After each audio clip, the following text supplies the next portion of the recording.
ప్రపంచంలో భౌతిక ప్రపంచంలో మనము ఎంత ఉండి ఎంత చేసినప్పటికీ కూడా వాళ్ళకి తృప్తి అనేది ఉండదు. ఎప్పుడు భగవంతుడిది ఇంకా ఇంకా చెయ్యాలంటే మనకి ఆ ఏమంటారు, మనకి చూడండి, ఒక భౌతికమైన దాంట్లో ఏ విధంగా అయితే మనకి తృప్తి ఉండదు మామూలుగా. బద్ధజీవులందరికీ కూడా ఇప్పుడు ఒక కోరిక వచ్చింది అనుకోండి, అది నెరవేరింది అనుకోండి, మనం తృప్తి పడతామా?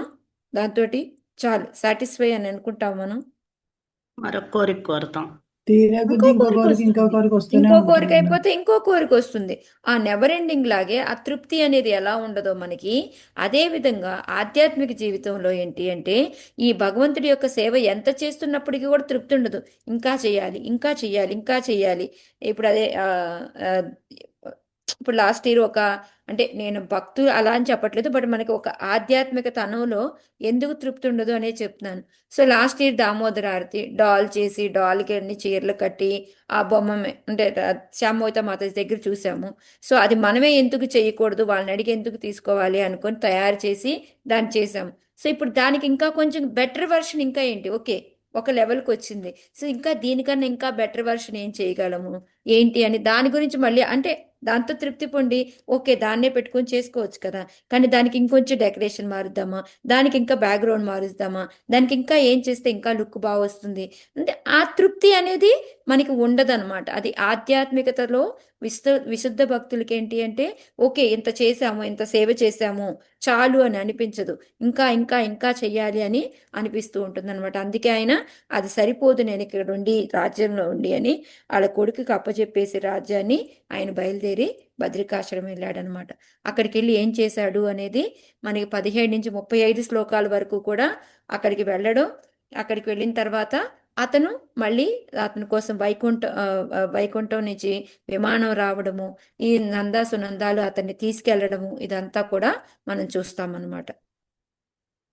తస్యాం విశుద్ధకరణ శివవార్విగాహ్య భద్వాసనం చితమరు మరున్ మనసాహృతాక్షః స్థూలే దదార భగవత్ ప్రతిరూపయేతత్ ధ్యాయం స్తదవ్యవహితో వృసజస్ సమాధౌ. హరే కృష్ణ మాతాజీ. నేను చదవను మాతాజీ. చదవండి మాతాజీ. హరే కృష్ణ. తస్యాం చదవండి కృష్ణ. విశుద్ధకరణ శివవార్విగాహ్య బద్వాసనం జితమరున్మన సాహృతాక్షః స్థూలే దధార భగవత్ ప్రతిరూపయేతద్ ధ్యాయం స్తదవ్యవహితో సృజత్సమాధౌ. బదరికాశ్రమమున ధ్రువుడు నిత్యము విశుద్ధమగు నిర్మల జలములలో స్నానమాడగా అతని ఇంద్రియములు పవిత్రములయ్యెను. జితాసనుడై యోగము ద్వారా శ్వాసక్రియను ప్రాణవాయువును నిరోధించగా అతని ఇంద్రియములు పూర్తిగా నిరోధించగా పిదప అతడు తన మనస్సును భగవానుని అర్చా విగ్రహ రూపముపై భగవద్రూపము కేంద్రీకరించి ఆ రీతిని దేవదేవుని ధ్యానించుచు సమాధి మగ్నుడయ్యను. Hare Krishna. Hare Krishna. Thank you Mataji. So ఇక్కడ మనకి ఏం చెప్తున్నారు, బద్రికాశ్రమం వెళ్ళాడు. వెళ్ళిన తర్వాత ఆయన రోజు చేసే పని ఏంటి, ఫస్ట్ విశుద్ధమగు నిర్మల జలముల్లో అనేసి అక్కడికి వెళ్ళి స్నానం చేసేవారు అనమాట. స్నానం చేయడం వల్ల ఏమవుతుంది అంటే మన ఇంద్రియాలు ఏవైతే ఉన్నాయో ఇవన్నీ కూడా మనకి బాహ్య శరీరం ఏదైతే ఉంటుందో అదంతా కూడా శుభ్రం అవుతుంది అనమాట, పవిత్రం అవుతుంది. ఆ తర్వాత కూర్చొని ఏం చేసేవారు, ఈయన ప్రాణాయామం, ప్రత్యాహారం లాంటివన్నీ కూడా చేసేవారు అనమాట. దానివల్ల ఏమిటి, మనకి అష్టాంగ యోగ విధానంలో ఏంటి అంటే మనకి ఈ 8 స్టేజెస్ ఉన్నాయంటే ప్రత్యాహారం వరకు కూడా మనం ఇంద్రియాలని కంట్రోల్ చేసుకోవడానికి అనమాట. మనస్సుని, బుద్ధిని, వీటిని కంట్రోల్ చేయాలి అంటే మనకి తర్వాత ధారణ, ధ్యాన, సమాధి అనేది అవుతుందన్నమాట. సో అందుకని ఇక్కడ ఈ ప్రాణాయామం వీటన్నిటి ద్వారా ఏంటి అంటే ఆయన యోగం అన్నమాట చేసుకుంటూ వీటి ద్వారా ఏంటంటే ఇంద్రియాలన్నిటినీ కూడా కంట్రోల్లో పెట్టుకున్నాడు అనమాట. సో అది అయిపోయిన తర్వాత మనస్సుని ఏ విధంగా కంట్రోల్ చేసుకుంటున్నాడు అంటే, నిగ్రహించుకుంటున్నాడు అంటే ఆయన అర్చా విగ్రహం అనమాట. అర్చా విగ్రహం అంటే ఏంటి మనకి మనం విగ్రహాలు కొలుచుకునేది. మాత్రం డైటీస్ అవును. డైటీస్. అర్చా విగ్రహం అంటే డైటీ మనం ఏదైతే కొలుస్తూ ఉంటామో మనం ఇంటిలో దాన్ని అర్చా విగ్రహం అంటాం అనమాట. అంటే ఇక్కడ ఆయన డైటీ వర్షిప్ చేస్తున్నాడు అని కాదు. ఇక్కడ ఏంటంటే ఆయన ఏ దేవుణ్ణి అయితే చూడాలి అని అనుకుంటున్నాడో అదే దేవుణ్ణి ఎదురుగా ఊహించుకుంటూ, అంటే ఆ పరమాత్మ రూపంలో కానీ ఏ విధంగా అయితే ఏమి ఆయన అదే దాన్ని ఊహించుకుంటూ దాని మీదే కాన్సన్ట్రేషన్ పెట్టుకొని ధ్యానంలో కూర్చొని ఉన్నారనమాట. సో పూర్తిగా అలా ధ్యానం ధారణ సమాధి దాకా దాంట్లోనే ఉండిపోయాడనమాట. సో అది ఇక్కడ మనకి చెప్పడం. ఓకే. సో ఇక్కడ ప్రపాదుల వారు మనకి ఏంటంటే ఆ పెద్ద పర్పోట్లో అంతా కూడాను చక్కగా రాసుకొచ్చారు. ఈ అష్టాంగ యోగ పద్ధతి ఎంత క్లియర్గా ఆయన చేశారు అనేది మనకి ఇక్కడ చెప్తూ ఉన్నారనమాట. ఇదేంటంటే ఎక్కువగా అష్టాంగ యోగ విధానం మనం ఎక్కడో ఇంట్లో కూర్చొని చేద్దాము అంటే అది కష్టం. ఎందుకంటారు కష్టం? అష్టాంగ విధానం ఇంట్లో కూర్చొని చేయలేమా? ఏముంది, దానికి వాటికి రూల్స్ ఉంటాయి కదా మాతాజీ, అంచేత ఏకాంత ప్రదేశం ఉండాలి. ఏకాంతమైన ప్రదేశం ఉండాలి, ఆసనం ఆల్రెడీ ఉండాలి. మనకి ఎక్కడ ఉంది ఇదంతా? ఎక్కడ చూసాం మనం ఇవన్నీ? కపిల భగవద్గీతలో మాతాజీ. భగవద్గీతలో 6వ చాప్టర్ లో మనకి ఫుల్ గా భగవంతుడంతా కూడా 6th చాప్టర్ లో అష్టాంగ ఇదే చెప్పాడు. ఏకాంత ప్రదేశానికి వెళ్ళాలి, జింక చర్మం పరుచుకోవాలి, పైన ఎత్తు ఉండకూడదు, పైన తక్కువ ఉండకూడదు, తర్వాత ప్రాణాయామం చేస్తూ మనము ప్రత్యాహారం చేసుకుంటూ ఏ విధంగా అంటే ఎక్కువ తినకూడదు, ఎక్కువ నిద్రపోకూడదు, అలా అని ఏ టైంలో రెస్ట్ తీసుకోవాలో అంటే రెస్ట్ తీసుకోవాల్సిన టైం అనేది ఉంటుంది, ఆ టైంలోనే తీసుకోవాలి. కాదు కాదు నేను రాత్రంతా పనిచేస్తాను, నేను పొద్దున పూట నేను పడుకుంటాను అంటే అది కుదరదు అనమాట. సో ఆ విధంగా దానికి ఉన్న లక్షణాలన్నీ కూడా మనకి చెప్పున్నారు. అలాంటివన్నీ ఏంటి అంటే మనకి ఆటోమేటిక్గా చూడండి, ఇప్పుడు మనం పొద్దున పూట చాంటింగ్కి లేస్తాం, చాంటింగ్ చేసుకుంటున్నాం. ఇప్పుడు కమలముఖి మాతాజీ, సుభాషిణి మాతాజీ అందరూ వస్తున్నారు. సో చేసుకుంటున్నాము. పొద్దున పూట ఏమవుతుంది, 6:30 7 కూర్చున్నాం అనుకోండి, చక్కగా వెళ్ళి మన దేవుడి దగ్గర కాకుండా పరుపు మీదో మంచం మీదో కూర్చొని ఊరికే 2 నిమిషాలు రెస్ట్ తీసుకుందాము అని ట్రై చేయి చూడండి, నిద్ర వస్తుందా లేదా మనకి? వస్తుంది, బాగా వస్తుంది మాతాజీ. వస్తుంది. లేదా ఎదురుగా టీవీ కనపడింది, రిమోట్ కనపడింది, ఏమవుతుంది మనకి? అందులో కాలం అంతా ఓకే, వృధా ఒక్కసారి అయిపోతుంది. ఆన్ చేద్దాం, ఏమొస్తుందో చూద్దాం, పెట్టేద్దాంలే, 5 నిమిషాలు పెట్టేద్దాంలే అనేసి ఆన్ చేస్తాం. ఆ తర్వాత పెట్టడం అనేది 5 నిమిషాలు కాస్త చాలా ఎంత సమయం అవుతుంది పడుతుంది. మనకి తెలియదు. చాలా సో సమయం అందుకొని పడుతుంది. ఇవేంటంటే ఆడంబరమైన నగరాల్లో మనకి డిస్ట్రాక్షన్స్ అనేది మనకి ఎక్కువ ఉంటాయి అన్నమాట. అందుకొని అది అనవసరం అక్కడ అనేది కుదరదు అని చెప్పేసి చెప్తూ ఉన్నారనమాట. ఇంకోటి అర్చా విగ్రహ పూజ అంటే అది డిఫరెంట్, అర్చా విగ్రహ ధ్యానము అనేది డిఫరెంట్ అనేది ఇక్కడ చెప్తున్నారు. అర్చా విగ్రహం అంటే ఏ విగ్రహాన్ని ఏ రూపంలో అయితే భగవంతుని చూడాలి అని అనుకుంటున్నారో దాన్ని ధ్యానించడం మనకి అర్చా విగ్రహ ధ్యానము అని చెప్పేసి చెప్తూ ఉన్నారనమాట. అదే ప్రపాదుల వారు మనకి 8 రకాలైన, మనకి తెలుసు కదా, 8 రకాల్లాగా మనము భగవంతుడి యొక్క అర్చా విగ్రహ రూపంలో మనం చూసుకోవచ్చు. అదంతా కూడా ఇక్కడ చెప్తూ ఉన్నారనమాట. ఓకే. సో లాస్ట్లో ఏంటంటే మెయిన్గా మనం నేర్చుకోవాల్సింది ఏంటి అంటే అత్యుత్తమైన యోగి అంటే ఏం చెప్పారు భగవద్గీతలో మనకి? యోగినామపి సర్వేషాం మద్గతేనాంతరాత్మన. ఎవరు అత్యుత్తమైన యోగి అయ్యా అంటే ఎప్పుడూ కూడా భగవంతుడిని తలుచుకుంటూ నిరంతరం ఉంటాడో అతను అత్యుత్తమైన యోగి అని చెప్పారనమాట. సో అదే ఇక్కడ ధ్రువ మహారాజు కూడా చేసి చూపించారు. ఆయన ఎప్పుడూ కూడా ధ్యానంలో ఉండి భగవంతుడిని తలుచుకున్నాడు తప్ప ఇంకా ఏమీ చెయ్యలేదన్నమాట. అది ఓకే. భక్తిం హరౌ భగవతి ప్రవహన్న చస్రం ఆనంద బాష్ప కలయా ముహురద్యమాన విక్లిద్యమాన హృదయ పులకాచితాంగో నాత్మానమస్మరద సావితి ముక్తలింగ. చదవండి మాతాజీ గారు. హరే కృష్ణ మాతాజీ. జై శ్రీమతి. చదువు. భక్తిం హరౌ భగవతి ప్రహదన్నజస్రం ఆనంద బాష్పకలయా ముహురధ్యమానః విక్లిద్యమాన హృదయ పులకాచితాంగో నాత్మానమస్మరద సావితి ముక్తలింగః. దివ్యానంద కారణమున అతని నేత్రముల నుండి ఆనందాశ్రువులు జాలువారెను, హృదయము ద్రవించెను, దేహము కంపించగా రోమాంచమయ్యను. ఆ విధముగా సమాధిముగ్రుడైన ధ్రువుడు తన శారీరక అస్తిత్వమును పూర్తిగా మరిచి శీఘ్రమే భవబంధ విముక్తుడయ్యను. హరే హరే కృష్ణ. సో ఇక్కడ ఏమైంది, ఎప్పుడైతే ఆయన ఆ విధంగా ధ్యానం అనేది సమాధిలోకి వెళ్ళి ఆయన చేస్తూ ఉన్నాడో అతనిలో మనకి ఈ అష్ట వికారాలు అంటాం కదా మనం, సాత్విక అనాలి. అష్ట వికారాలు అంటే మళ్ళీ అవి వేరేగా వస్తుంది మీనింగ్. సో ఇవి అష్ట సాత్విక వికారాలు అంటాం అనమాట. సో మనం ఇంత ముందు కూడా చెప్పుకున్నాం. ఇవి ఎక్కడెక్కడ చెప్పుకున్నాం, ఎవరికైనా గుర్తుందా? అదే కపిల దాంట్లో వస్తుంది అది. ఎస్ మాధవి, అష్టాయం యోగం గురించి ఎక్స్ప్లెయిన్ చేస్తున్నప్పుడు వస్తుంది. కరెక్ట్. ఇంకా రోమాలు చైతన్య మహాప్రభు కూడా చైతన్య మహాప్రభు చెప్పుకున్నాము, ప్రహ్లాద్ మహారాజ్ దాంట్లో చెప్పుకుంటాము. సో ఈ విధంగా ఏంటంటే ఎన్నో ప్లేసుల్లో ఏంటి అంటే మనం ఈ అది ఎవరు అనుభవించగలరు? మనం యాక్షన్ చేసి చేస్తాం, అది అది కూడా అది కరెక్ట్ అంటారా?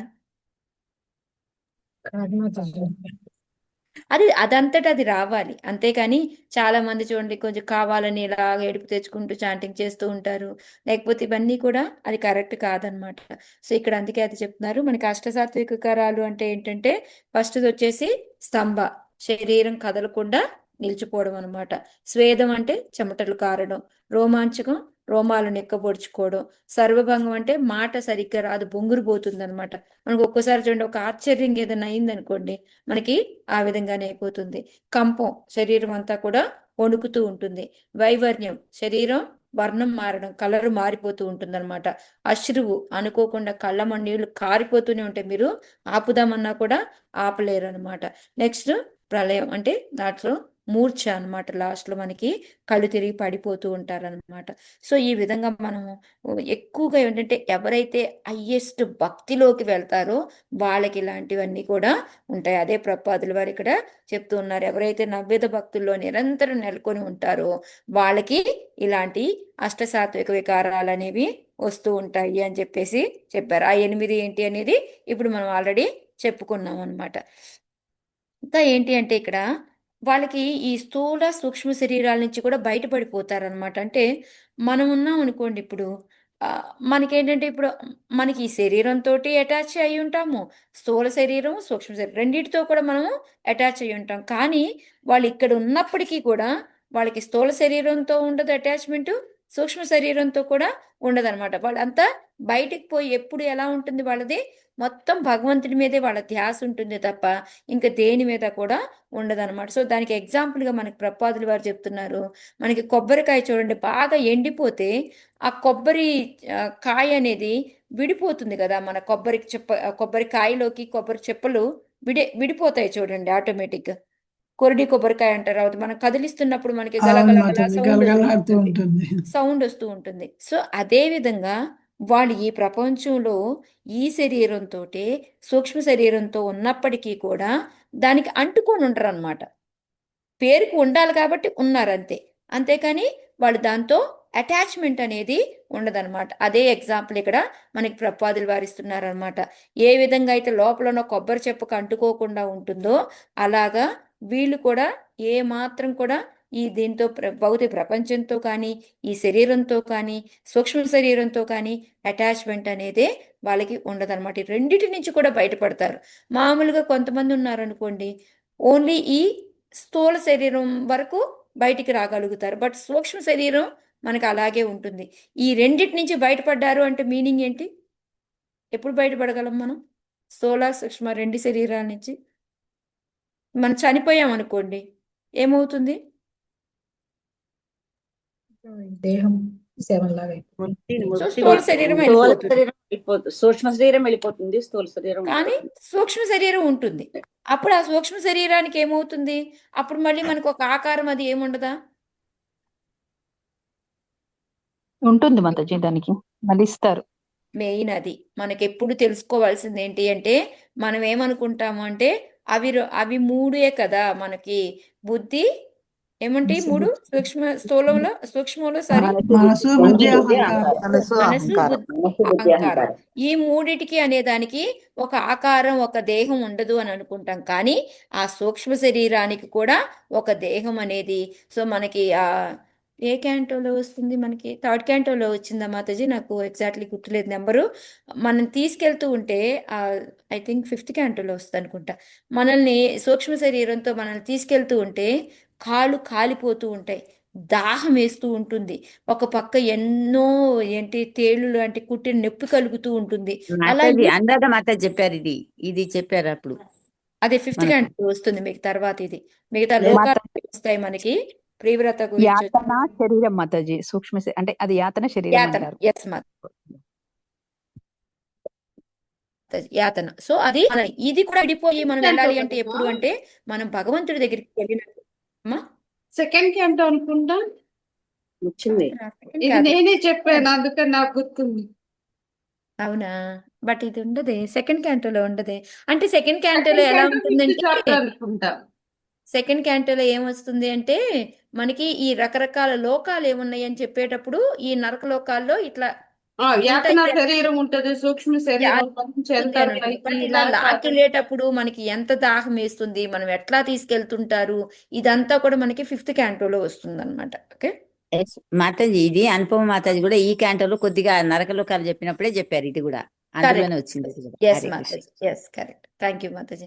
సో ఈ విధంగా ఏంటి అంటే మనం ఇంట్లో అంటే ఆ ఓన్లీ ఆ లక్షణాలు ఎవరంటే మహాభక్తుడు ఎవరైతే ఉంటారో వాళ్ళకు మాత్రమే ఈ 8 రకాలైన లక్షణాలు వస్తాయి, స్థూల సూక్ష్మ శరీరాల నుంచి కూడా బయటికి రాగలుగుతారు అనేసి ప్రపాదుల వారు మనకి ఫస్ట్ పారాగ్రాఫ్లో చెప్తుంది. ఏంటి ఇది ఓన్లీ మహాభాగవతులకి మాత్రమే వస్తుంది. ఈ అష్టసాత్విక వికారం అనేది ఎవరికి పడితే వాళ్ళకి రాదు, మాకు వచ్చేస్తుంది అని చెప్పినా మనం నమ్మాల్సిన పని లేదు అనేది మనకి మెయిన్గా ఇక్కడ చెప్తున్నారనమాట. ఓకే. సో భక్తిలో ఉన్న వాళ్ళకి మాత్రమే ఇది జరుగుతుంది అని చెప్పేసి. సో ఇంకోటి ఏంటి అంటే మనకి స్టార్టింగ్ కొబ్బరికాయ ఉందనుకోండి, వెంటనే కురుడి కొబ్బరికాయ అయిపోతుంది. అది అవదు. ఏకదం ఒక్క నిమిషంలో అయిపోతుందా? అవదు మాతాజీ. అవును మాతాజీ. అవును. స్లోగా ఫస్ట్ కొబ్బరికాయ, అది కొంచెం నీళ్లు బాగుంటాయి, రోజు రోజుకి డ్రై అయిపోతూ నీళ్ళన్నీ పోతాయి.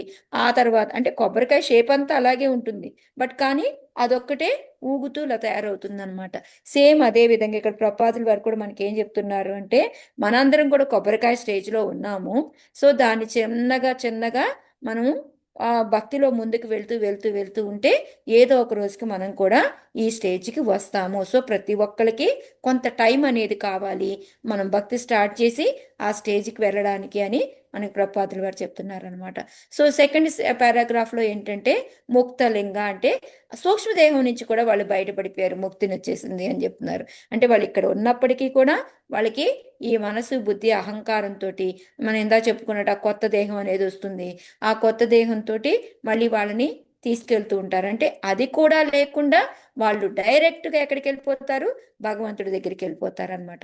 మామూలు మనం అనుకున్నాం అనుకోండి, ఈ సూక్ష్మ శరీరంతో మళ్ళీ మనకు ఒక శరీరం దాంతో మనం పడాల్సిన కష్టాలన్నీ లేదా ఆనందాలు పడాలో అయిపోయిన తర్వాత మళ్ళీ మనం జన్మ తీసుకుంటాము, మళ్ళీ మనకి ఇంకో రకమైన స్థూల శరీరం అనేది వస్తుంది, దాంతో మళ్ళీ మనం లైఫ్ని ప్రొలాంగ్ చేస్తూ ఉంటాం అనమాట.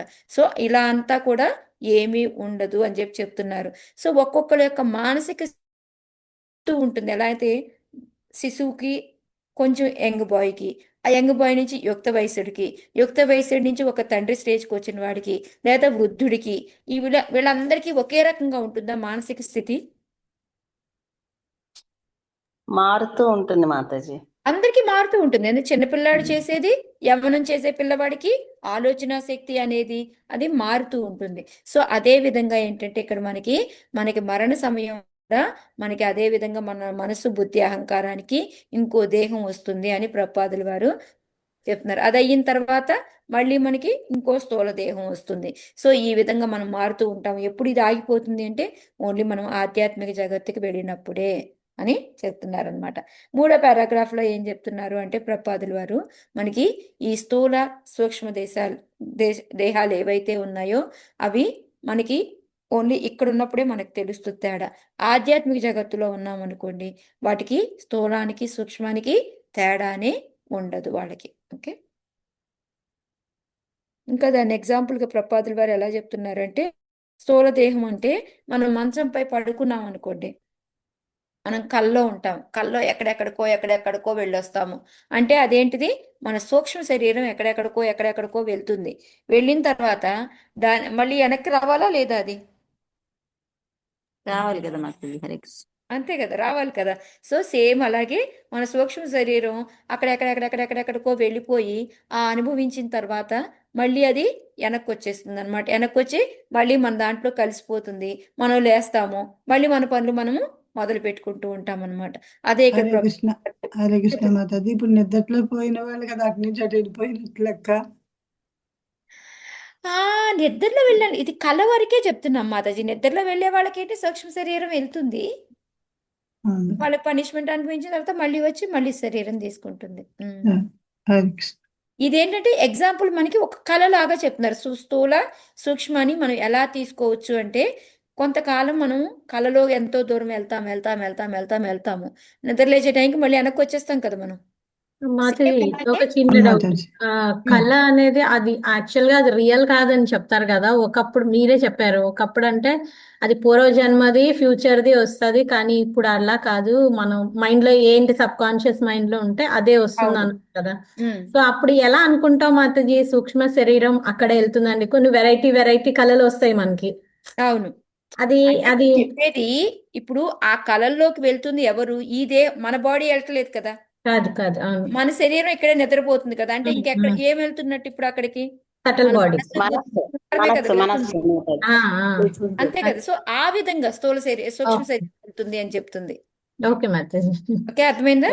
అర్థమైంది. అంటే అవును మాతాజీ. ఇక్కడ ఒక్క నిమిషం మాతాజీ. ఇక్కడ సూక్ష్మ శరీరం ఈ స్థూల దేహం ఇంకొంత కాలం కొనసాగవలసి ఉన్నందున సూక్ష్మ శరీరం తిరిగి వెనకకు వచ్చి ప్రస్తుత దేహంతో కలియను అని అంది కదా. అప్పుడు జయశ్రీ మాతాజీ అడిగింది, అలా కొంతకాలం కొనసాగాల్సిన అవసరం లేనప్పుడు వెళ్ళిన సూక్ష్మ శరీరం తిరిగి రాదా అని. అంటే ఇది కళ కదా మాతాజీ, ఈ కళలో వెళ్ళిది. ఇప్పుడు స్థూల దేహం దగ్గరికి ఆ టైం అయిపోయినప్పుడు రాదు, కానీ ఆ సూక్ష్మ శరీరం వెళుతుంది. ఎక్కడో అది మన పనిష్మెంట్లు అన్నీ ఉంటాయి, అది ఫినిష్ చేసుకున్న తర్వాత మళ్ళీ రావాల్సిందే కదా బ్యాక్కి. మళ్ళీ వస్తుంది. కానీ జయశ్రీ మాతాజీ అడిగింది, నిద్దట్లో పోయినప్పుడు ఈ సూక్ష్మ శరీరము స్థూల శరీరం ఇంకా అంతే కదా మాతాజీ, మన టైం అయిపోతేనే కదా మనం వెళ్ళిపోతాము. అదే ఇప్పుడు ఆవిడ అడిగింది కరెక్టే. అంటే నిద్రలో పోయిన వాళ్ళకి అది తిరగడానికి వెళ్ళినది ఇంకా మళ్ళీ తిరిగి రాదు ఈ స్థూల మాతాజీ మీరు అది ఇది కలుపుతున్నారు మీరు. ఇక్కడ మనం ఎగ్జాంపుల్ కళ అనే ఎగ్జాంపుల్ దేనికి తీసుకుంటున్నాము? స్థూల సూక్ష్మ శరీరాలు ఎలా కొంత టైం తీసుకుంటాయి అనేది చెప్పడానికి. ఎట్లా అయితే మనం కళకంటూ మనం ఎలాగో వెళ్ళి మళ్ళీ ఎలాగ మన టైం వచ్చినప్పుడు వెనక్కి వస్తామో, మన సూక్ష్మ శరీరంతో వెళ్ళి ఆ పనిష్మెంట్ ఏదైతే ఉందో మనం అది అనుభవించిన తర్వాత మళ్ళీ తిరిగి వచ్చి మళ్ళీ ఇంకో స్థూల శరీరం తీసుకుంటాము అని చెప్తున్నాం అనమాట. ఇక్కడ మీరు అడిగేది డిఫరెంట్ కాంటెస్ట్. ఓకే, కరెక్ట్, డిఫరెంటే. కానీ ఇక్కడ ఈ సెంటెన్స్ లో మనకి భాష్యంలో ఇచ్చింది, స్థూల దేహం మంచంపై నిద్రించుండగా స్వప్నమనందు సూక్ష్మ శరీరము ఆత్మను జీవుని వేరొక చోటకు కొనిపోవట ఎల్లరకు తెలిసినదే. అదంటే ఏంటి? సూక్ష్మ శరీరం అంటే ఏంటి? మన మనస్సు ఎక్కడికో వెళ్ళి విహరిస్తూ ఉంది కదా అది.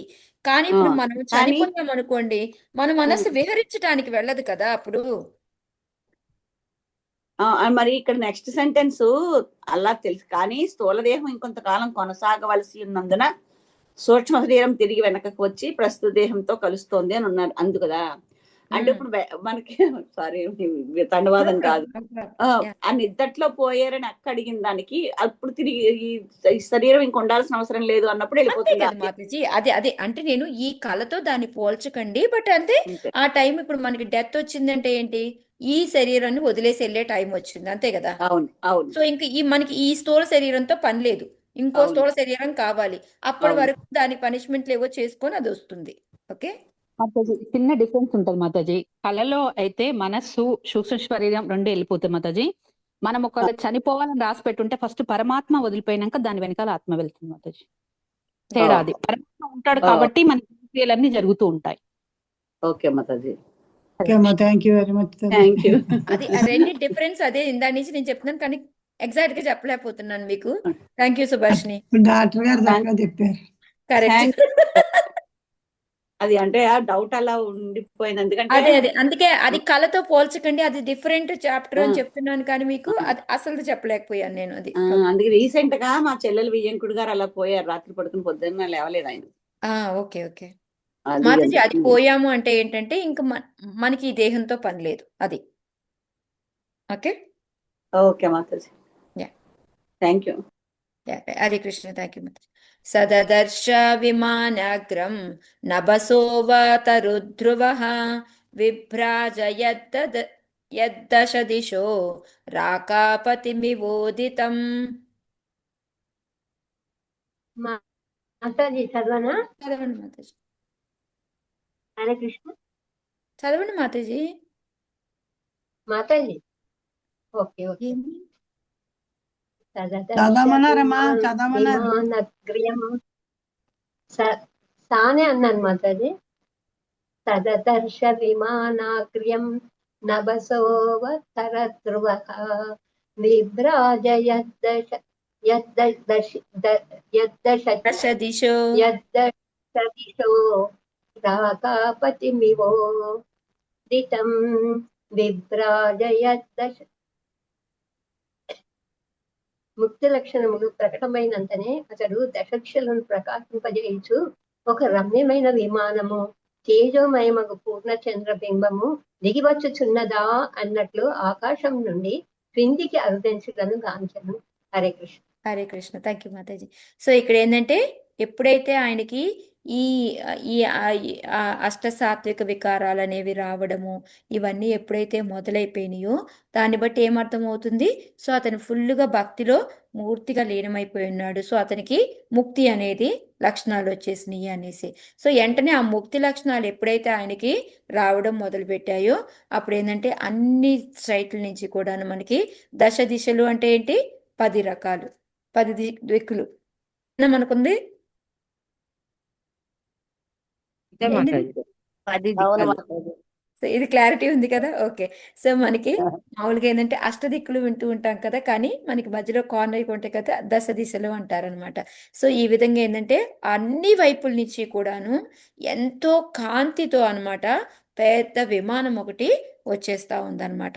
అది చూడడానికి ఎలా ఉంది అంటే మనకి చూడండి పౌర్ణమి రోజు చంద్రబింబం ఎంత వెలుతురు వస్తూ ఉంటుంది, అట్లాగా పెద్ద పూర్ణ చంద్రబింబం అనేది కిందకి దిగి వస్తుందా అన్నట్లుగా కిందకి వస్తూ ఉందన్నమాట. ఏమై ఉంటుంది అది? మీ అందరికి ఒక ఐడియా వచ్చిండాలి.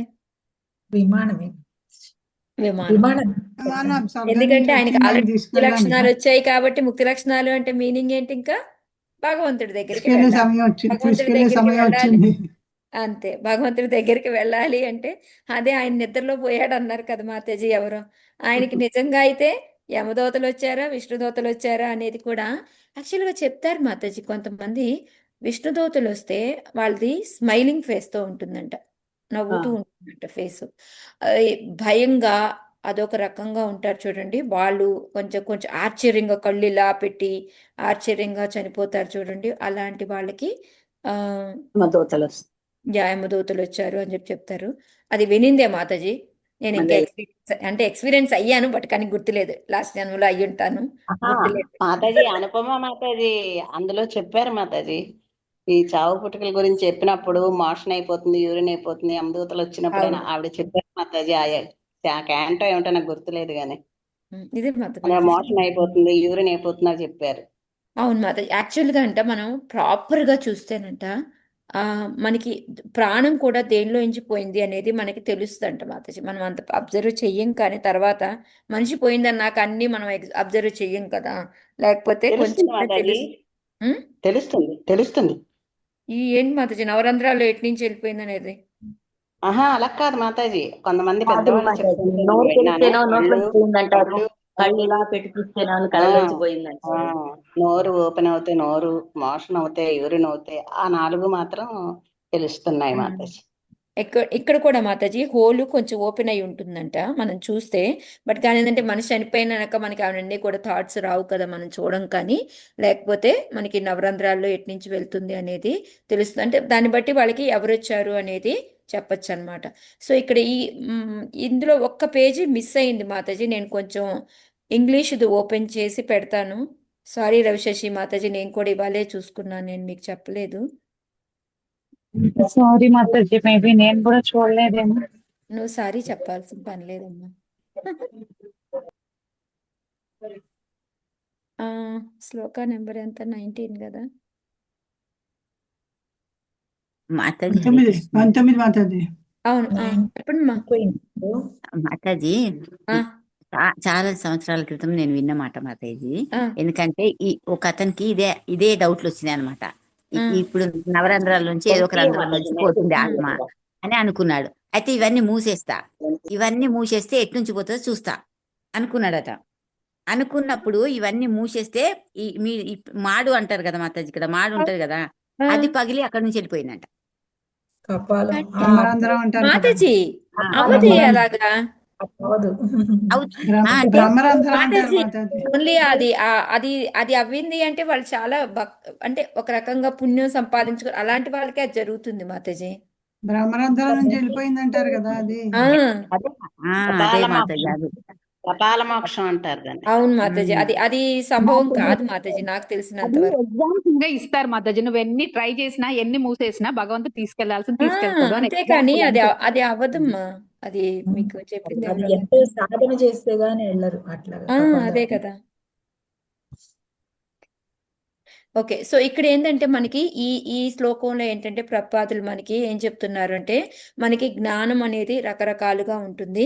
ప్రత్యక్ష జ్ఞానం అంటే మనం చూసి నేర్చుకునేది, ప్రామాణికుల నుంచి మనం నేర్చుకునేది, ప్రామాణికుల నుండి మనం తీసుకుంటాము. దివ్య జ్ఞానం అంటే ఓన్లీ భగవంతుడి గురించి మన ఆత్మ గురించి అవి తెలుసుకునే దివ్య జ్ఞానం. ఇంద్రియాతీత జ్ఞానం అంటే మనకి ఈ ఇంద్రియాలకు కూడా మించి ఉన్నదన్నమాట. అంటే ఓన్లీ ఏమంటారు మన మనసు బుద్ధి ఈ సూక్ష్మ శరీరం గురించి వీటన్నిటి గురించి కూడా తెలుసుకుంటూ ఉంటాం అనమాట. సో ఇలాగ అనమాట మనకి రకరకాలుగా ఈ జ్ఞానం అనేది మనం అర్జిస్తూ ఉంటాము. సో మెయిన్గా మనకి నెక్టర్ ఆఫ్ డివోషన్లో చెప్తారు 3 రకాలుగా మనం జ్ఞానాన్ని రిసీవ్ చేసుకుంటాం. ఏంటి మాతాజీ ఎవరికైనా గుర్తున్నాయా? ప్రత్యక్ష, అనుమాన, శబ్ద లేకపోతే ప్రామాణిక. ఓకే, ఈ 3 అన్నమాట. సో దీంట్లో బెస్ట్ ఏంటి? ప్రత్యక్ష మంచిదేనంటారా? ప్రత్యక్షం కూడా కొంతవరకే మాతాజీ. శబ్ద ప్రమాణమే కరెక్ట్. ఎస్ మాతాజీ. ఒక్కొక్కసారి ఏమవుతుంది అంటే మాకు అప్పుడు మేము కోర్స్ చేసేటప్పుడు మాకు ప్రభు ఏంటంటే ఒకటి మనకి చూడండి ఇలాగా సర్కిల్గా తిరిగి ఉంటాయి. ఒకవైపు చూస్తే ఒక బొమ్మ, ఒకవైపు చూస్తే ఒక బొమ్మ కనిపిస్తూ ఉంటుంది. అది ప్రత్యక్షంగానే కనపడుతూ ఉంటుంది. కానీ అది ఏముంటుంది దాంట్లో మనం అనుకునేది ఒకటి, ఇంకో బొమ్మ వస్తూ ఉంటుంది అనమాట. సో అందుకని ఒక్కొక్కసారి ఏంటంటే ప్రత్యక్షంగా ఉన్నది కూడా మన కళ్ళని మోసం చేస్తూ ఉంటుంది. అందుకని అది మనకి ప్రత్యక్షం అనేది. ఇంకోటి ఏంటి మళ్ళీ మనం ఇంకోటి అనుమానం, మనం అనుకోవడం. ఇప్పుడంటే ఎక్కడో నాకు పొగొస్తూ ఉందనుకోండి, అక్కడ మంట మండిపోతుంది అని అన్నాను అనుకోండి, అది కరెక్టా? ఊహించుకుంటున్నాను అక్కడ మంట, ఆ మంట వల్ల పొగొచ్చేస్తుంది అనుకుంటాం. కానీ తీరా అక్కడికి వెళ్తే ఏముండదు, ఎవరో అగరబత్తి వెలిగించుంటారు. సో అలా మనం అనుమానం చేసేది అసలు తప్పవుదు. అది మనల్ని ఇంకా మనకి తప్పు దారి తీస్తూ ఉంటుంది అనమాట. అట్లీస్ట్ ప్రత్యక్షం అనేది కొంచెమన్నా కరెక్ట్ ఉంటుంది. బట్ ఈ ఈ అనుమానం అనేది మాత్రం మనల్ని వెనక్కి తప్పుదావులో పట్టిస్తుంది అనమాట. ఈ ప్రామాణికుల నుంచి ఏదైతే మనము అవరోహణ పద్ధతిలో నేర్చుకుంటామో అది ప్రాపర్ అనమాట. ఎందుకంటే వాళ్ళు పూర్తిగా నేర్చుకొని వాళ్ళని స్టెప్ టు స్టెప్ కిందకి మన దాకా అది వస్తూ ఉంటుందన్నమాట. సో అలా మనం వెళ్ళినప్పుడు మాత్రమే మనము భగవంతుడి దగ్గరికి వెళ్ళగలుగుతాము, మనం ఆధ్యాత్మిక జ్ఞానం నేర్చుకోగలుగుతాము అని మనకి ఈ 19వ శ్లోకంలో ప్రపాదులు వారు చెప్తూ ఉన్నారనమాట.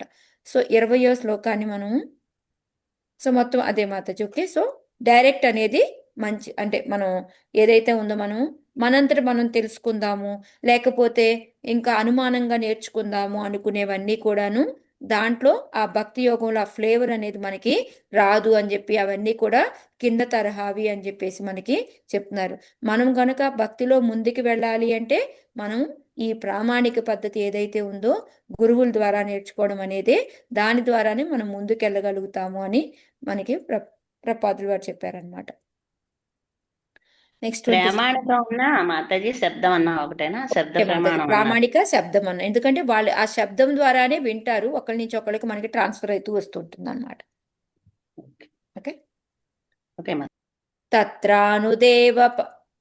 తత్రానుదేవ ప్రవరౌ చతుర్భుజౌ శ్యామౌ కిశోరౌ అరుణాంబుజే క్షణౌ స్థితావష్టభ్య గదాం సువాససౌ కిరీటహారాంగద చారుకుండలౌ.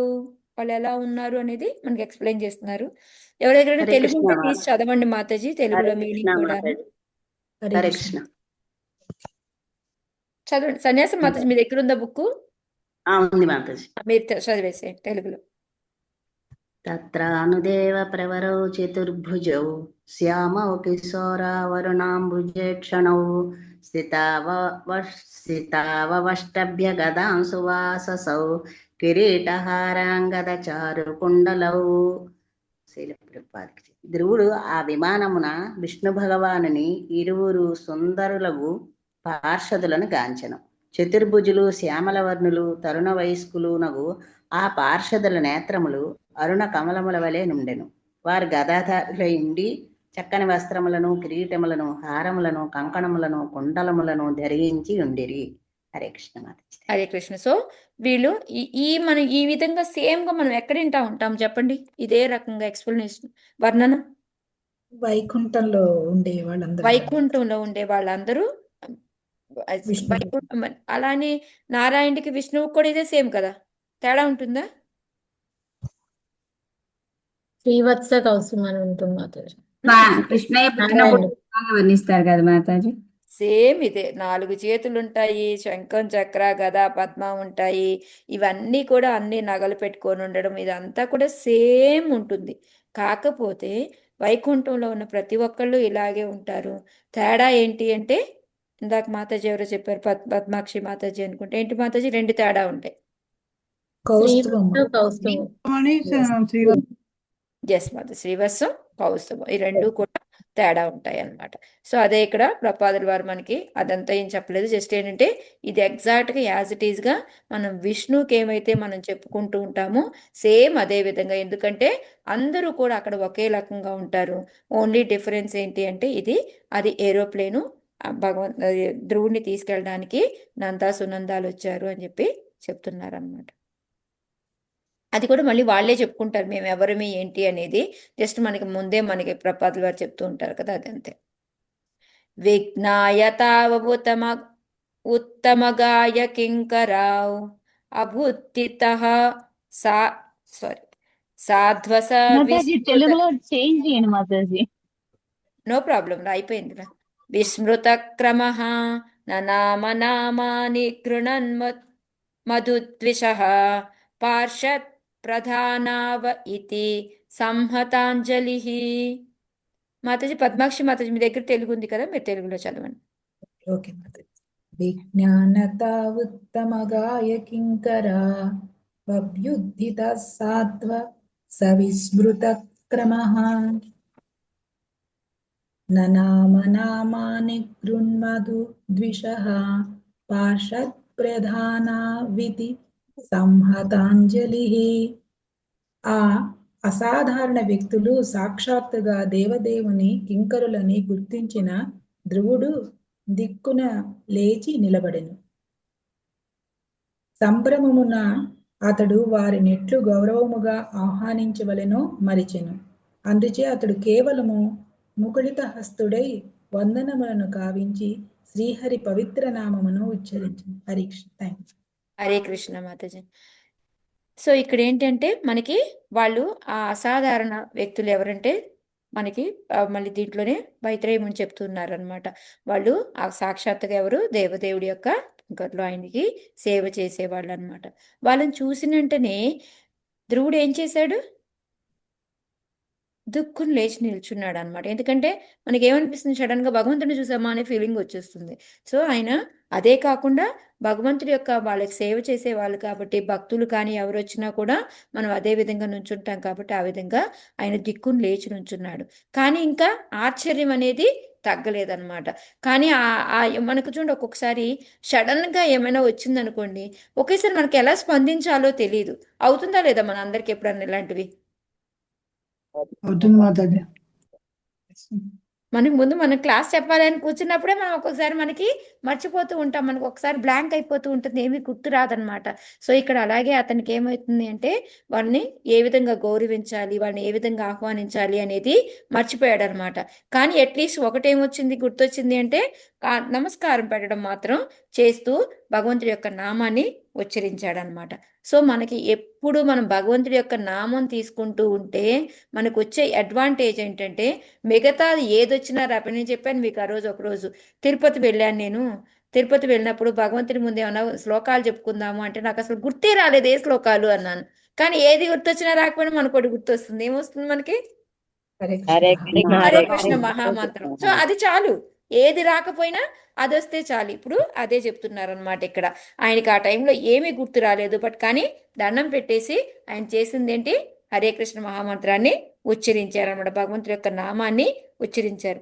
ఇదంటే ఎవరికైనా ఇష్టం ఉంటుందా ఉండదా? అయ్యయ్యో నా గురించి ఏ శ్లోకాలు చెప్పలేదు, ఓన్లీ భగవంతుడి నా నామం ఒకటే హరే కృష్ణ చెప్పాడు అని భగవంతుడి కోపం వస్తుందా? ఏం రాదు మాతాజీ. హరే కృష్ణ. భక్తుల హరే కోపం నామానికి పోనీ అతనికి తేడా లేదు కదా మాతాజీ. భక్తులకి కోపం వస్తుందా? రాదే. నీకు ఇన్ని శ్లోకాలు నేర్పాను అన్నీ మర్చిపోయి ఓన్లీ హరే కృష్ణ గుర్తుపెట్టుకున్నావా అని. వాళ్ళకి కూడా ఇష్టమైందే కదా మాతాజీ. అది సో ప్రభుపాదుల వారు సేమ్ దాన్నే కిందంతా కూడా చెప్పారు. నేను జస్ట్ మీకు క్వశ్చన్ ఆన్సర్స్లో అడిగాను అంతే. సో ప్రభుపాదుల వారు చెప్పారు హరే కృష్ణ మహామంత్రం అనేది అన్నిటికైనా శ్రేష్టమైనది, ఉత్తమమైనది.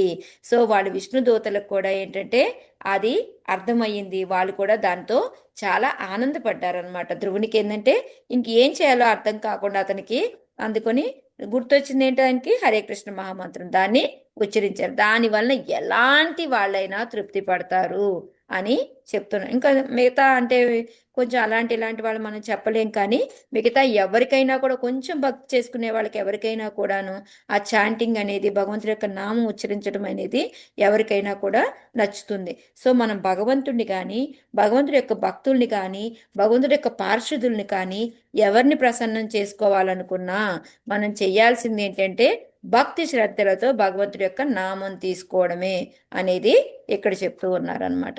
ఇంకోటి ప్రభుపాదుల వారు మనకి ఏం చెప్తున్నారంటే ఒక ఆపద వచ్చినా ఒక ఆనందం వచ్చినా మనకేం గుర్తొస్తుంది అంటే భక్తులు అనే వాళ్ళకి హరే కృష్ణ మహామంత్రమే అని చెప్పి చెప్తున్నారనమాట. వాళ్ళకి ఎప్పుడైనా ఆపద వస్తే కూడా భగవంతుడా అనుకుంటూ హరే కృష్ణ మహామంత్రమే చెప్పిస్తారు. ఆనందం వస్తే ఓ నువ్వు ఇది చేసావా అనే ఆనందంతో కూడా భగవంతుడి యొక్క నామమే తీసుకుంటారనమాట. సో మనకి అడ్వాంటేజ్ ఏంటంటే రెండు వైపులా ఎట్నుంచి అయినా కూడాను మనం ఈ భగవంతుడి యొక్క నామాన్ని చెప్పించవచ్చు అని ఆ హరే కృష్ణ మహామంత్రం యొక్క గొప్పతనాన్ని చెప్తున్నారు. అయ్యో ధ్రువుడికి కూడా మర్చిపోయాడా, ఏం చేయలేకపోయాడా అనుకుంటూ మనం క్వశ్చన్స్ తీయక్కర్లేదు. బెస్ట్ థింగే చేశాడు అనేది మనం తెలుసుకుంటున్నాం అనమాట. ఓకే. తం కృష్ణ పదాభినివిష్ట చేతసం బద్ధాంజలిం ప్రశయన మ్రకందరం సునందనంద ఉపశ్రుత్య సస్మితం ప్రత్యూచత పుష్కర నాభ సమ్మతౌ. హరే కృష్ణ మాతాజీ ప్రణామాలు. చదవండి. తం కృష్ణ పాదాభినివిష్ట చేతసం బద్ధాంజలిం ప్రస్రయన మ్రకంధరం సునందనంద ఉపసృత్య సస్మితం ప్రత్యోచతు పుష్కర నాభ సమ్మతౌ.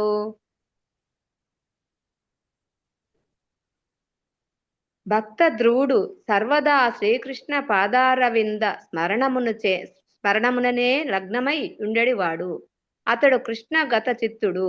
విష్ణు పార్షదులగు నంద సునందలు చిరునవ్వుతో సమీపించగా అతడు ముకుళిత హస్తుడై వంగి నమస్కరించెను. పిమ్మట అతనితో వారిట్లు పలికిరి. Hare Krishna Mataji. Thank you Mataji. So ఇక్కడ ఏం చెప్తున్నారు భక్త ధ్రువుడు, ఇంకా అతను ఏం చెప్తున్నాడు, సర్వదా శ్రీకృష్ణ పదారవింద స్మరణం. ఎందుకంటే అతను ఎప్పుడు కూడా భగవంతుడి యొక్క పాదాలను తలుచుకుంటూ భగవంతుడి యొక్క నామాన్ని చేస్తూ ఉన్నారు. ఇంకా అతనికి కుబేరుడి యొక్క వరం దొరికింది. ఇంకా భగవంతుడే స్వయంగా నువ్వు ఎప్పుడు భక్తిలో ముందుంటావు అని చెప్పారు. ఇంకా వాళ్ళ తాత కూడా నువ్వు చక్కగా అది ఇంపార్టెంట్, నువ్వు అది చేసుకోపో అని చెప్పి పంపించారు.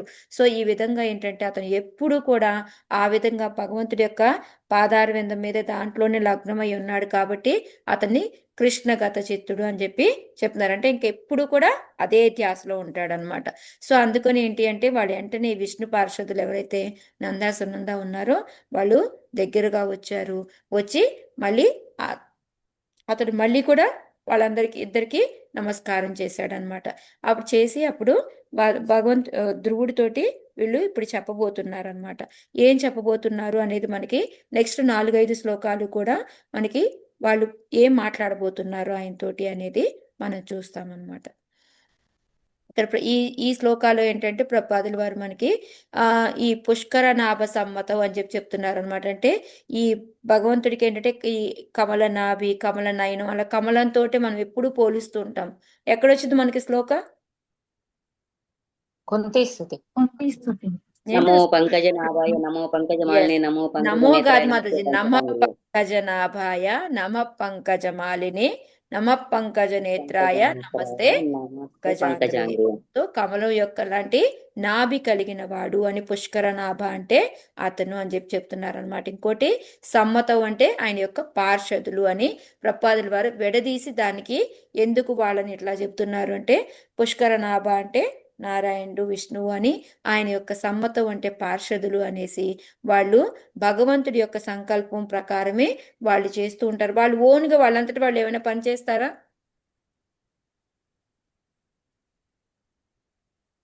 హరే కృష్ణ. లేదు మాతాజీ, ఆయన ఆదేశం ప్రకారం విష్ణుదూతలు ఎప్పుడు కూడా భగవంతుడు ఏం చెబితే అదే చేస్తారనమాట. ఇంకా వేరేగా ఏది చెయ్యరనమాట. అదే ఇక్కడ మనకి చెప్తూ ఉన్నారు.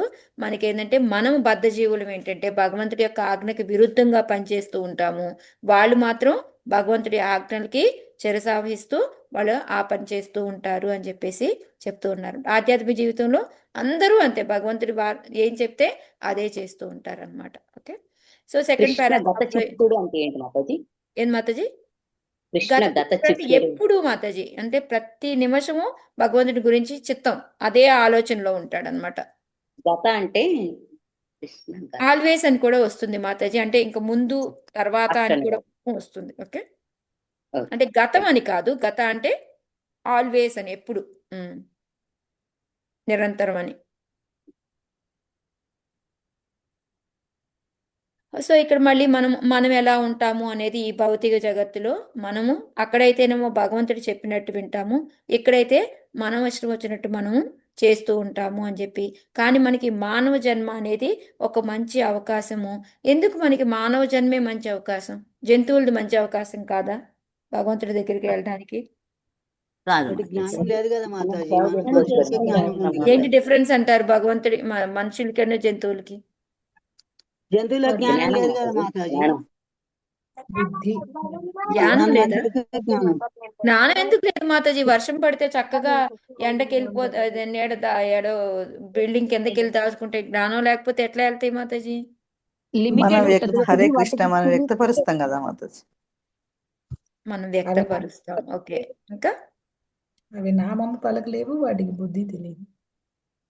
మెయిన్ కాన్షియస్ చైతన్యం అనేది వాళ్ళకి తక్కువ పడుతుంది. ఇది మంచిది, ఇది చెడుది అని ఆలోచించే శక్తి వాళ్ళకి ఈ ఏదైతే మనకు ఆధ్యాత్మిక జ్ఞానం ఉందో అలాంటిది కూడా లేదనమాట. అది ఇక్కడ మెయిన్గా చెప్పడం. ఓకే, సో మెయిన్ అది మనకి తెలుసుకోవడం. అందుకని మానవ జన్మ అనేది మనకి చాలా చక్కని అవకాశము. ఈ అవకాశాన్ని వినియోగించుకొని మనం ఈ ప్రకృతిలో ఎన్నో రకాల ప్రాబ్లమ్స్ ఉన్నాయి, వీటన్నిటి నుంచి బయటపడాలి అంటే మనం భగవంతుడి యొక్క నామం తీసుకుంటేనే, ఈ ధ్రువుడి ఎగ్జాంపుల్ తీసుకొని మనం కూడా ఇలా ఆచరిస్తా అంటే, అలాగని మాతాజీ మనం కూడా అక్కడికి వెళ్ళి తీవ్రంగా అష్టాంగ యోగ విధానం చేయాలా అంటే అవసరం లేదు. ఇంటి దగ్గర ఉండి మనం భగవంతుడి యొక్క నామం తీసుకొని కూడా వెళ్ళొచ్చు అని అదే మనకి ఇక్కడ ప్రపాదులు వారు చెప్తున్నారు. ఎలాగైతే ధ్రువుడు ముఖాముఖి వాళ్ళని పార్షదుల్ని చూడగలిగాడో మనం కూడా ఆ విధంగా చూడగలుగుతాము అని మనకు చెప్తున్నారు అన్నమాట. ఇక్కడి నుంచి సునంద వాళ్ళు ఏం మాట్లాడుతున్నారు అనేది చూద్దాం. సునందనంద ఊచుతు భో భో రాజన్ సుభద్రం దేవాచం నో వహిత శృణు పంచవర్ష తపసా భవాందేపమతి త్రిపత్. హరే కృష్ణ మాతాజీ, ప్రణామం. మాతాజీ. సునందనంద ఊచుతుః భో భో రాజన్ సుభద్రం తే వాచం నో వహితః శృణు యః పంచవర్షస్తపసా భవాన్ దేవ మతి త్రిపత్. విష్ణు భగవానుని పార్షదులకు నంద సునందలు ఇట్లు పలికిరి: ఓ రాజా, నీకు శుభమగుగాక. మేము పలుకున్నది శ్రద్ధతో ఆలకింపుము. కేవలము పంచవర్ష ప్రాయము నాడే నీవు తీవ్రమగు తపస్సు చేసి దేవదేవుని మిగుల సంతుష్టుని చేసితివి. Hare Krishna. Thank you Hare Mataji. Krishna. So వాళ్ళు పొగుడుతున్నారనమాట. నువ్వు భక్తుడివి, మేము ఎందుకు వచ్చాము అనేది చెప్పాలి కదా మనము. సింపుల్గా మన ఇంటికి ఎవరైనా వచ్చారనుకోండి, వాళ్ళు ఎందుకు వచ్చుంటారో అని మనం ఆతృతగా ఉంటాం కదా. సో వాళ్ళు ఏదో చెప్తే బాగుండు అని ఎదురు చూస్తూ ఉంటాం. అదేవిధంగా ధ్రువుడు వెయిట్ చేసే పని లేకుండా వీళ్ళే ఎందుకు వచ్చాము అనేది చెప్పడం మొదలు పెట్టారనమాట. అంటే ఫస్ట్ గ్లోరిఫై చేస్తున్నారు వాళ్ళని. సో అందుకని ఏం చెప్తున్నారు, నీకు మంచి జరుగుతుంది, కంగారు పడకు, నీకు శుభ్రం కాక అని చెప్పేసి మేము చెప్పేది జాగ్రత్తగా విను అని చెప్పారనమాట. నువ్వు 5 ఏళ్ళప్పుడే చక్కగా తపస్సు చేసి భగవంతుడిని సంతృప్తి పరిచావు. దానివలన నీకేమవుతుంది, మనం భగవంతుడి దగ్గరికి వెళ్ళే అవకాశం కూడా నువ్వు పొందావని మిగతావి చెప్పుకుంటూ వస్తారనమాట. సో ఇదేంటంటే మిగతా వాళ్ళకి చాలా కష్టమైంది, కానీ దాన్ని 5 ఏళ్ల వయసులోనే ధ్రువుడు చేసి చూపించాడు అని చెప్పేసి మనకి మళ్ళీ ప్రపాదుల వారు మళ్ళీ ఒకసారి తలుచుకుంటున్నారనమాట. ఇంకోటి మెయిన్గా ప్రపాదుల వారు ఏం చెప్తున్నారు అంటే, మనకి ఇప్పుడు ఈ చిన్న పిల్లల నుంచి కానీ మనకి ఈ శిక్షణ ఇవ్వలేదనుకోండి, తర్వాత పెద్ద అయిన తర్వాత మనం చెప్దాము అంటే వింటారా? చాలా తక్కువ మాతాజీ, తక్కువ వింటారు. చాలా తక్కువ. ఒక్కొక్కసారి ఏమంటారు, ఈ అసోసియేషన్ వలన, సత్సంగం వలన, పెద్ద పెద్ద వాటి వలన వాళ్ళలో మార్పు అనేది వస్తుంది. కానీ యాక్చువల్గా ఏంటంటే మనకి మొక్కై వంగనది మానై వంగున అని అంటూ ఉంటారు చూడండి, అంతేనా? కరెక్టేనా చెప్పాను? ఎస్ ఎస్ ఎస్ మాతాజీ. హరే ఓకే. కృష్ణ. సో అలాగే ఏంటంటే మన చిన్న పిల్లలుగా ఉన్నప్పుడే వాళ్ళని చక్కగా మౌల్డ్ చేయాలి. లేకపోతే ఏమవుతుంది అంటే, ఇప్పుడు అదే మేము ఈరోజు అన్ని మినియేచర్స్ చేస్తూ ఉన్నాం అనమాట, చిన్న చిన్న ఐటమ్స్. సో ఇప్పుడు అది గమ్ము అది కలిపిన వెంటనే ఫెవికాల్ అది వేసి కలిపిన వెంటనే అది మెత్తగా ఉన్నప్పుడే మనం వంచగలం, ఏ షేప్ కావాలంటే ఆ షేపు. తర్వాత అది గట్టిపడిన తర్వాత దాన్ని ఉంచుదామంటే అది వంగుతుందా? వంగదు వంగనే మాతాజీ. వంగదు. అందుకని దాన్ని ఎలా కావాలన్నప్పుడు షేప్ అది ముందే చేసుకోవాలన్నమాట. సేమ్ అదే ఇక్కడ ప్రపాదుల వారు మనకి చెప్తుంది ఏంటి అంటే, మన చిన్నపిల్లలుగా ఉన్నప్పుడే కనుక వాళ్ళని కనుక ఈ కృష్ణ చైతన్య ఉద్యమంలో కానీ మనం చేర్చాము అంటే వాళ్ళు ఎంతో మంచి భక్తులుగా మారుతారు. లేకపోతే ఏ హిప్పీల్లాగానో చెడ్డపిల్లలుగానో తయారవుతారు. దానివల్ల ఏమవుతుంది, ప్రపంచం మొత్తం రూపురేఖలు మారిపోతాయి. అంటే ఇప్పుడు చూడండి, ఈ యుద్ధాలు ఇవన్నీ ఎందుకు వస్తున్నాయి అంటారు? ఈ 2025 యుద్ధమయంలాగా ఉంది చూస్తుంటే. ఓకే. తస్యా కిల జగద్ధాతుర్ ఆవాం దేవస్య శారంగిణః పార్షదావిహ సంప్రాప్తౌ నేతుం త్వాం భగవత్పదం. మాతాజీ నేను చదవనా? హరే నా చదవండి తీయగలిగితే. తస్యాఖిల జగద్ధాతుః ఆవాం దేవస్య శాంగినః పార్షదావిహ సంప్రాప్తో నేతుం త్వాం భగవత్పదం. అనువాదం విషయం. సాంగధన్వుడను విశ్వమును సృజించిన వాడును అగు దేవదేవునికి మేము పార్షదులం. నిన్ను భగవద్ధామమునకు కొనిపోవుటకే మేమిప్పుడు వచ్చితిమి. Hare thank you. నీకు మంచి జరుగుతుంది, నువ్వు ఇలా గొప్ప సాధించావు, అందువల్లనే నిన్ను తీసుకెళ్ళడానికి మేము వచ్చాము. మేము ఎవరిమి అంటే, మరి మనకు డౌట్ వస్తుంది కదా, మీరు ఎలా నన్ను తీసుకుపోతారంటే, మేము పార్షదులు మీ భగవంతుడికి. భగవంతుడు ఎలాంటి వాడు? సారంగధన్వుడు ఆరు విశ్వాన్ని సృజించినవాడు. సో ఇవన్నీ మనకు తెలిసినాయి కదా. భగవంతుడు మనకి అన్ని కూడా ఆయన నుంచే వస్తాయి, ఆయన నుంచే చేస్తారని మనకి అహం సర్వస్య ప్రభువు మత్త సర్వం ప్రవర్తతే. అన్నీ కూడా మనకి ఆధ్యాత్మిక భౌతిక జగత్తు అన్నీ కూడా ఎవరు అంటే భగవంతుడే సృష్టించాడు. మనకి ఎప్పుడు మనం భగవంతుడి దగ్గరికి వెళ్ళగలుగుతాము? మనకు భగవద్గీతలో ఒక శ్లోకం ఉంది, ఏంటిది? అంతకాలే చిన్న కర్మ చ మే దివ్యం ఏవం విట్టి తత్వతా. ఓకే, అంతకాలేచే ఓకే మాతాజీ, భగవంతుడు తలుస్తాము. బట్ ఏదైతే ఎప్పుడైతే మన జన్మ కర్మ చ మే దివ్యం ఏవం యో వేత్తి తత్వత త్యక్వా దేహం పునర్జన్మ నైతి మామేతి. సో అర్జున, నువ్వు ఇంకా నెక్స్ట్ ఇందులో ఉండవు అని చెప్పేసి మనకు వస్తుంది కదా. ఎప్పుడైతే భగవంతుడి యొక్క దివ్య లీలల్ని అర్థం చేసుకుంటామో, భగవంతుడు ఎవరో తెలుసుకుంటామో, దాని ప్రకారం మనం పని చేస్తామో, అప్పుడు మనం ఆధ్యాత్మిక జగత్తుకి తొందరగా వెళ్ళగలుగుతామన్నమాట. సో అదే విధాన్ని చక్కగా ధ్రువుడు పరిపాలించి చూపించాడు. ఇప్పుడు ఆటోమేటిక్గా పార్షదులు ఆయన ముందుకు వచ్చారు. సో నీ చేసిన పనికి ఫలం అనేది వచ్చింది, రావయ్యా నిన్ను తీసుకుపోతాము అని చెప్పేసి వాళ్ళు చెప్తూ ఉన్నారనమాట.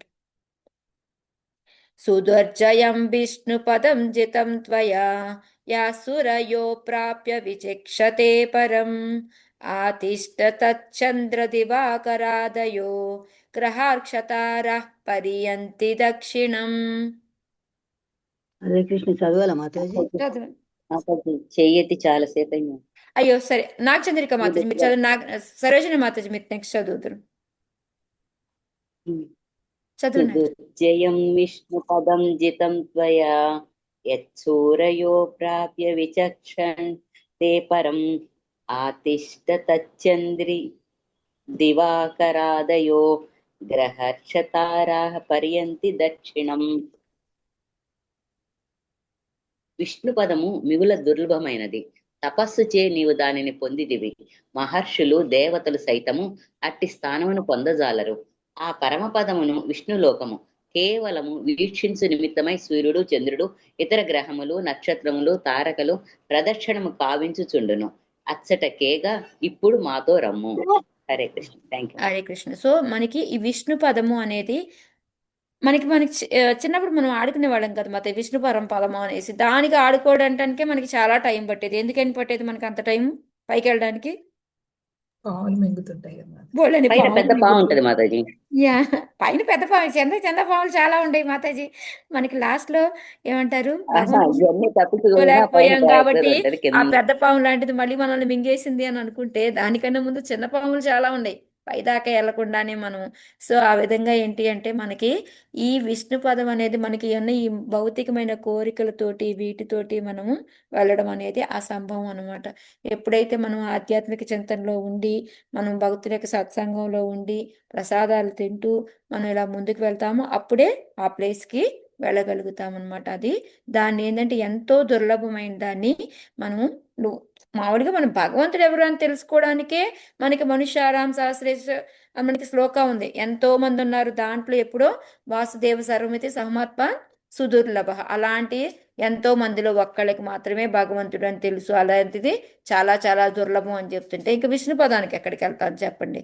సో అందుకని ఇక్కడ మనకి ఏంటంటే వీళ్ళు చెప్తున్నారనమాట, అలాంటి స్థానాన్ని నువ్వు చక్కగా తపస్సు చేసి పొందావు. దేవతలకి మహర్షులకి ఎందుకు మాతాజీ ఆ స్థానాన్ని పొందలేరు?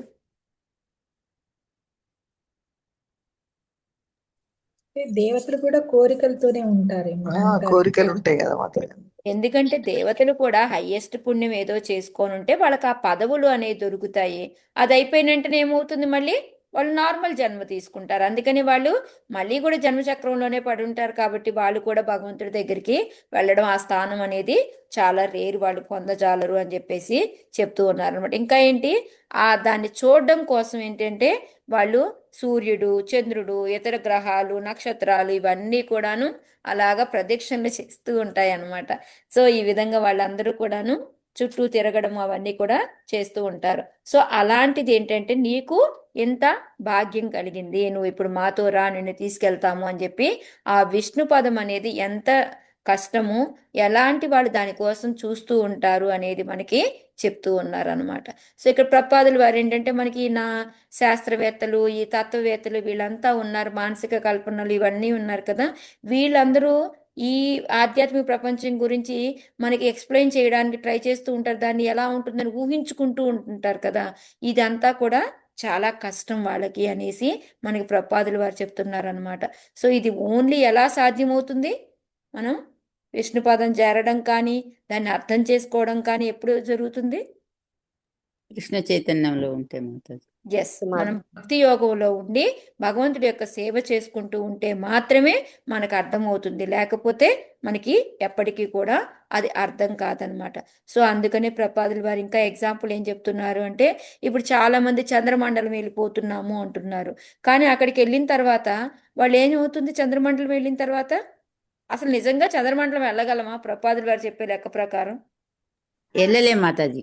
అసలు మొన్న చదివిన పుస్తకాల్లో క్లియర్గా ఉంది, అసలు వెళ్ళలేం మనం. మనం 45 సంవత్సరాలు వీలుకుండవాలి. చంద్రమండలంలో ఉండడానికి వీలుగా శరీరాలు డిఫరెంట్గా ఉంటాయి.